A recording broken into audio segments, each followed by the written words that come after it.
মামি, তুমি আমার মায়ের মতো, তুমি আমায় জোর করো না। আমি পারবো না। মামা বাড়িতে আসলে কিন্তু আমি সব বলে দিব। মামি বলল, তোর মামা তো দুর্বল, পারে না, তাই আজ তোকে দিয়ে বাকি বিষয়টা গল্পেতেই বলছি। সবেমাত্র পড়াশোনা শেষ করে বাসায় বসে আছি, এই অপেক্ষায় যে কোনো এক রাজকুমার আমাকে নিয়ে তার রাজ্যে চলে যাবে। অবশ্য এসব যে শুধু গল্পতেই মানায় তা আমার বিয়ের দ্বারাই প্রমাণিত হলো। কারণ আমার বাবা মা বিয়ের জন্য আমাকে এক বুড়োকে খুঁজে এনে দিল। আমারও পোড়া কপাল। ভেবেছিলাম রাজপুত্রের কথা, আর এখন তো দেখি বুইরা বাবা। যাই হোক বন্ধুরা, সময় মতো আমার স্বামী আমাকে দেখতে এলো, তার কিছু বন্ধু এবং তার বোনের ছেলেকে নিয়ে।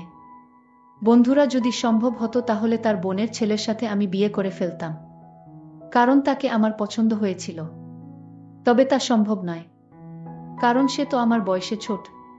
কেন এ কথা বললাম তা জানতে হলে তোমাদের পুরো গল্পটি মনোযোগ দিয়ে শুনতে হবে। আমার স্বামীর নাম রিদওয়ান। তার বিরাট এক ব্যবসা আছে। কম করে হলেও 20 থেকে 30 লক্ষ মানুষ তার আন্ডারে কাজ করে। কোনো রকম টাকা পয়সার অভাব নেই তার। আর হয়তো এটাই মূল কারণ তার সাথে আমার বিয়ের। অবশ্য একটাও বুড়ো নয়, তবে সে একটু দুর্বল প্রকৃতির মানুষ। সময় পার হলে যা হয় আর কি। যাই হোক বন্ধুরা, ধুমধাম করে বিয়েটা হয়ে গেল। বিয়ের পর বাংলাদেশের এমন কোনো জায়গা ছিল না যে আমরা ঘুরিনি। টাকার অভাব না থাকায় এসব নিয়ে কখনো সমস্যায় পড়তে হয়নি। যাই হোক, ঘোরাঘুরি শেষ করে অবশেষে আমরা বাসায় ফিরলাম। নতুন বাসা আমায় উদ্দেশ্য করে কেনা হয়েছে, তাও আবার শহরের ভিতরে। এখান থেকে সবকিছুই কাছে, যে কোনো সময় ইচ্ছা করলে যে কোনো জায়গায় যাওয়া যায়। আমার স্বামীরা মাত্র 2 ভাই বোন। সে এবং তার একটা বোন আছে। তার ছোট বোনকে সে ভীষণ ভালোবাসে, আর তার থেকে বেশি ভালোবাসে তার বোনের ছেলেকে। ওই যে বলেছিলাম আমার বিয়েতে এসেছিল, সেই ভাগিনা। বোনের ছেলে আমার স্বামীর চোখের মণি। পড়তে বসতে যেখানেই পারি তাকে নিয়ে ঘুরে বেড়ায়। শুধুমাত্র আমাদের হানিমুনের সফরেই বাদ পড়ল সে। তবুও তার যদি সাধ্য থাকতো তাকেও নিয়ে যেত। ভাগিনা এবার এসএসসি পরীক্ষা দিয়ে পাশ করেছে, ভালো কলেজে পড়বে, তাই মামা অর্থাৎ আমার স্বামী তাকে ফোন দিয়ে বলল সে যেন সবকিছু গুছিয়ে আমাদের বাসায় চলে আসে। আমাদের বাসায় আমি এবং আমার স্বামী ছাড়া আর কেউ থাকে না। কাছের মানুষদের কথা বাদ দিলাম। প্রায় 7 থেকে 8 জন কাজ করত আমাদের বাসায়। তার ভেতর 5 জন ছিল মেয়ে। ইতিমধ্যে আমার ননদের ছেলে আমাদের বাসায় চলে আসলো। এসে মামি মামি বলে আমাকে ডাক দিয়ে বলল, হ্যাঁ বন্ধুরা, এটাই সেই ভাগ্নে, আমার স্বামীর চোখের মণি। আমি বললাম, আসো আসো, তোমার জন্যই তো অপেক্ষা করছিলাম আমি। তার সব কিছু তার রুমে নিয়ে রাখতে বললাম। আমি বললাম, চলো সাজিদ, রুমে আসো, ফ্রেশ হয়ে নাও, তারপর আমরা গল্প করব। সে বলল, ঠিক আছে মামি, চলো। এই বলে আমি তাকে আমার রুমে নিয়ে গেলাম। বললাম, যাও তুমি ফ্রেশ হয়ে নাও। সে গোসল করে বের হলো। আমি তাকে নিজের হাতে ভাত খাইয়ে দিলাম। বললাম, এবার তো তাহলে তোমাকে যেতে দেব না। সাজিদ বলল, আমিও তো এবার যাওয়ার জন্য আসিনি। আমি অনেক দিন থেকে তারপর যাব। এবার পড়াশোনা তো শেষ করতে হবে এখান থেকে। এর ভেতরেই সে তার মামার খোঁজ করতে লাগল। সাজিদ মামাকে অনেক বেশি ভালোবাসে, আর আমাকে অনেক সম্মান করে। আমি বাসায় আসার আগেই সে আমার শ্বশুরবাড়ির পুরনো বাসায় আসা যাওয়া করত। প্রহর গুনতে গুনতে রাত হয়ে গেল, এবং আমার স্বামীর রিদওয়ান বাসায় ফিরল। এসে সাজিদ সাজিদ করে চিল্লাতে লাগল। সাজিদ গিয়ে তাকে সালাম করল। তুই আর যেতে পারবি না, তুই এখান থেকেই লেখাপড়া করবি। তোকে আমি লেখাপড়া শিখিয়ে ডাক্তার বানাবো। তুই আমার একমাত্র ভাগিনা। তোকে নিয়ে আমার অনেক স্বপ্ন। তোর যা লাগে আমাকে বলবি, আমি তোকে দিব। আর বাহিরে বেশি আড্ডা দেওয়া চলবে না। ভাগিনা তখন বলল, হ্যাঁ মামা, আমি তোমার কথা রাখব। আমারও ইচ্ছা বড় ডাক্তার হওয়ার। তুমি যা বলবে তাই হবে মামা। ওদের ভালোবাসা দেখে আমার মাঝে মাঝে হিংসা হয়। ইস, আমার স্বামী যদি আমাকে এতটা ভালোবাসতো। তারপর আমার স্বামী বলল, চলো সবাই একসাথে ভাত খাবো আজ। আজ তো বিশাল রান্না হয়েছে। তাই সবাই মজা করে খেয়ে নিলাম। পরের দিন আমি তাকে কলেজে ভর্তি করানোর জন্য নিয়ে গেলাম। তার মামা তো কোনো সময় পায় না, তাই তার সব দায়িত্ব আমাকেই নিতে হলো। এর ভেতরে বেশ কিছু দিন পার হয়ে গেছে। সাজিদ নিয়মিত কলেজ যেতে লাগলো। একদিন সাজিদ যখন কলেজে ছিল, আমি তার রুমে গেলাম তার রুমটা একটু গুছিয়ে দেওয়ার জন্য। আমি রুমে গিয়ে দেখি কি একটা অবস্থা। আমি বাসার কাজের মেয়ে মর্জিনাকে ডাক দিলাম। সে আমাদের বাসায় কাজের মেয়ে। বললাম, মর্জিনা, আমাকে একটু সাহায্য করো তো। সে বলল, কাকিমা বলেন কি করতে হবে। আমি বললাম, তুমি বিছানাটা পাল্টে দাও। সে প্রথমে একটু না না করছিল, পরে আমি জোর গলায় বললাম, কি হলো? বলছি বিছানাটা পাল্টে দাও। আর তুলতে যা ঘটল তা দেখার জন্য আমি কখনোই প্রস্তুত ছিলাম না। বিছানায় দেখলাম এক বান্ডিল ফুটকা, যার মূল্য বাজারে 50 টাকা। ভাগ্নের বিছানায় ফুটকা কেন? এটা দিয়ে কি করে সে? আমার তো আর বুঝতে বাকি রইল না। তারপরও আমি সাজিদের কাছ থেকে সব জানব। এরপর আমি মর্জিনাকে বললাম, যা তুই বাইরে যা। আমি সেগুলো একসাথে করে একটা ব্যাগে ভরে নিলাম। আর ওকে বললাম, তুই রুমটা গুছিয়ে দে। আমি রুমে শুয়ে ভাবতে লাগলাম, ব্যাপারটা ঠিক বুঝলাম না। ভাগ্নে এইসব নিয়ে কি করে? অনেক প্রশ্ন ঘুরপাক খাচ্ছিল আমার মাথায়। তাই নিজেকে একটু শান্ত করে ভাবলাম, সে একবার বাসায় আসুক, তারপর তার কাছ থেকে কিছু শুনে বিষয়টা ক্লিয়ার হব। সেই দুপুর বেলা সাজিদ বাসায় ফিরল। আমি প্রথমে তাকে কিছু বললাম না। তাকে দুপুরের খাবার খাইয়ে দিলাম। খাওয়া শেষে আমার রুমে ডাক দিলাম। সে আমার রুমে এসে বলল, মামি, কি হয়েছে? আমি বললাম, আচ্ছা সাজিদ, তুমি চেয়ারটা নিয়ে বসো, তোমার সাথে কথা আছে। সাজিদ আমার পাশে এসে বসে বলল, মামি কি বলবে? তারপর আমি তাকে সেগুলো বের করে তার সামনে ফেলে দিলাম। এগুলো দেখে তার চোখ বড় বড় হয়ে গেল। সে মনে হয় আকাশ থেকে পড়েছে। কোনো কথাই বলছে না। আমি বললাম, দেখো সাজিদ, এখন যা ঘটবে সব তোমার আর আমার ভেতরে থাকবে। তুমি এইসব নিয়ে কোনো চিন্তা করো না। যা হয়েছে সত্যি তাই বলবে। তোমার মামা এসব কিছু জানতেই পারবে না। তুমি শুধু আমাকে বলো, এইগুলো দিয়ে তুমি কি করো? সে আমার দিকে তাকিয়ে চুপ করে রইল। আমি বললাম, চিন্তা করো না, নিশ্চিন্তে বলতে পারো। তারপর সে বলল, দেখো মামি, আমার তো বয়স হয়েছে। আমার এগুলো মাঝে মাঝে দরকার হয়, তাই রেখেছি। আর এগুলো দিয়ে কি করা হয় তা তোমাকে বলা লাগবে না। মামি, তুমি আমার বিষয় নিয়ে অন্য কিছু ভেবো না। তুমি যেমনটা ভাবছো আসলে তেমন কিছু না। আমি একটু হালকা রাগ করে বললাম। সাজিদ খুব বেয়াদব হয়ে গেছে মনে হচ্ছে। না মামি, আমি বেয়াদব নই, তুমি আমাকে ভুল বুঝেছ। আমি কোনো অন্যায় কাজ করতে পারি না মামি। মামা আমাকে এই ভুল শিক্ষা আমায় দেয়নি মামি। তুমি বিশ্বাস করো। মামি বলল, তাহলে সত্যি করে বলো, ফুটকা দিয়ে কি করো তুমি? আমি মামিকে বললাম, মামি, আমি তোমার কাছে কিছু লুকাবো না। আমি একজনকে ভালোবাসি। আর সে মাঝে মাঝে আমাদের বাড়িতে আসতো। আমি অঙ্ক না পারলে সে অঙ্ক বুঝিয়ে দিত। আমি তাকে ফুটকা গিফট করতাম। মামি, যে মেয়েটির কথা বলছি সে লেখাপড়ায় অনেক ভালো।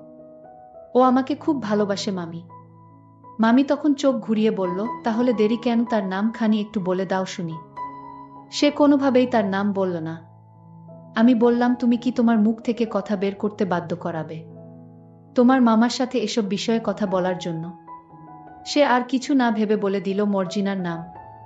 আরে ও কি কলেজে পড়ে? ও তো আমার বাসার কাজের মেয়ে।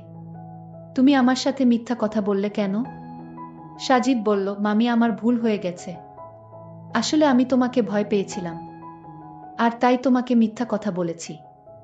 আমি আসলে কলেজে কারো সাথে প্রেম করি না। আমার কোনো ভালোবাসার মানুষ নাই। আর তাই মর্জিনাকে। আমি তো শুনে অবাক। আমি বললাম, কি হলো সাজিদ? তুমি সত্যি ওর সাথে? সে বলল শুধু হুম, মাথা নাড়িয়ে সম্মতি দিল। আমি এই কথা শুনে আর দাঁড়িয়ে থাকতে পারলাম না। বসে পড়লাম। বাপরে, একই সাংঘাতিক ব্যাপার। মনে মনে ভাবতে লাগলাম। আমি বললাম, আচ্ছা তুমি এখন তাহলে রুমে যাও। তোমার সাথে এই বিষয়ে পরে কথা হবে। আমি চিন্তায় পড়ে গেলাম। আমি ভাবলাম, এটাই হয়তো সুযোগ আমার অনেক দিনের স্বপ্ন পূরণ করার। তার রুমে গিয়ে বললাম, এই নাও সাজিদ, তোমার বিছানায় পড়ে থাকা মহামূল্যবান জিনিস। তবে একটা শর্ত, আর কোনোদিন এগুলো দিয়ে কিছু করবে না। আমি যেদিন তোমাকে আদেশ করব ঠিক সেদিন থেকেই তুমি। সে মাথা নাড়িয়ে সম্মতি জানাল। আমি বললাম, মামি, তাহলে আমি কখন কি করব তুমি সব বলে দিও। আর এইগুলো তো আমার আর প্রয়োজন নেই। এই জিনিসগুলো ঘর থেকে ফেলে দেই মামি তাহলে। মামি বলল, না, ফেলতে হবে না। তাহলে কি করব? মামি বলল, আগামীকাল রাতে আমি সব বলবো। সাজিদ বলল, ঠিক আছে মামি। পরের দিন রাতে মামি খাওয়া দাওয়া শেষ করে মামি বলল, সাজিদ, আমার রুমে আসো, কথা আছে। আমি মামির ডাক শুনে মামির রুমে গেলাম। মামি বলল, দাঁড়িয়ে থাকতে হবে না, চেয়ারটা নিয়ে বসো। আমি মামির কথামতো চেয়ারটা নিয়ে বসলাম।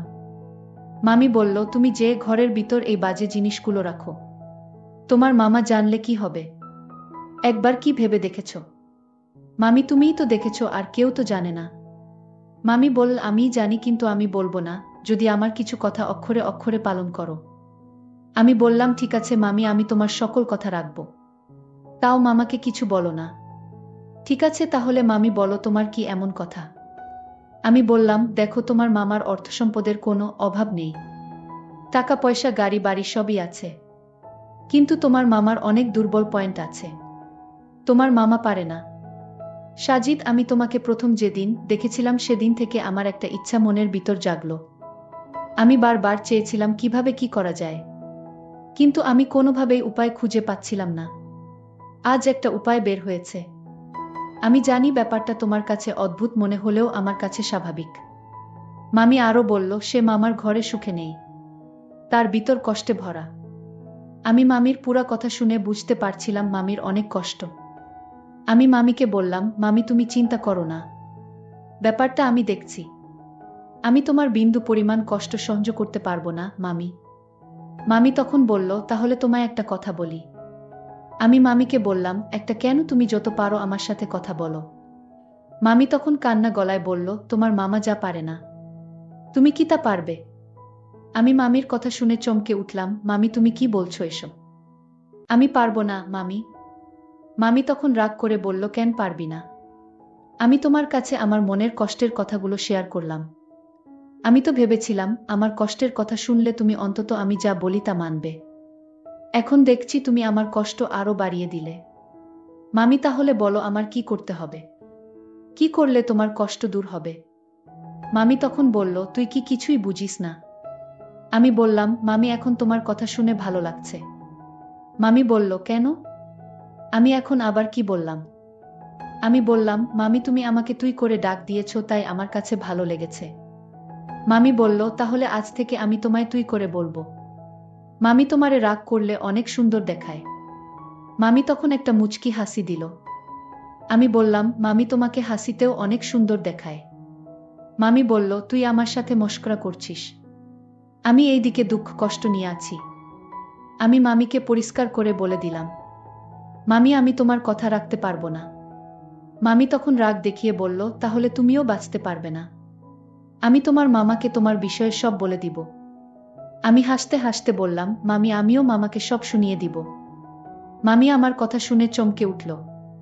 এই তুই কি বলবি তোর মামার কাছে? আমি বললাম, মামি এতক্ষণ ধরে তুমি আমার কাছে যা বললে সব আমার মোবাইলে রেকর্ড করেছি। মামি আমার কথা শুনে বলল, ভালো করেছিস, যা গিয়ে তোর মামারে রেকর্ডিং শোনা। আমার কোনো সমস্যা নাই, আমি হয়তো এ বাড়ি থেকে চলে যাব। আর কি হবে আমার? আমি তখন মামিকে বললাম, তাহলে তুমি চাও তুমি যা আবদার করছিলে আমার কাছে তা মামাকে শুনাই? আমি কিন্তু মামাকে সত্যি সত্যি বলে দিব। মামি তখন কান্না করে বলল, আমার কপালে সুখ নেই। আমি মামিকে বললাম, মামি তোমার অভাব আমি বুঝি, তোমার কোনো ছেলে মেয়ে নাই তাই তো? মামি তুমি আমায় অন্যরকম দৃষ্টিতে দেখো না। মামি তুমি কি করে ভাবলে আমি এসব করব? আমি ছোটবেলা থেকে মায়ের আদর পাইনি, আমি তোমাকে মা ভেবেছি। তুমি আমার মা, আজ থেকে তুমিই আমার মা। আমি জানি তোমার কোনো সন্তান নেই, আজ থেকে আমি তোমার সন্তান। মামির চোখ দিয়ে পানি পড়ছিল। মামি বলল, এখন আমার কাছে মনে হচ্ছে এই পৃথিবীতে আমার চাইতে সুখী মানুষ আর কেউ নাই। আয় বাবা আমার কাছে আয়, আমাকে মা বলে ডাক। বন্ধুরা আজকে মতো এখানেই শেষ করলাম। যদি গল্পটি ভালো লাগে তাহলে আমার চ্যানেলটিকে সাবস্ক্রাইব করে পাশে থাকবেন। ধন্যবাদ।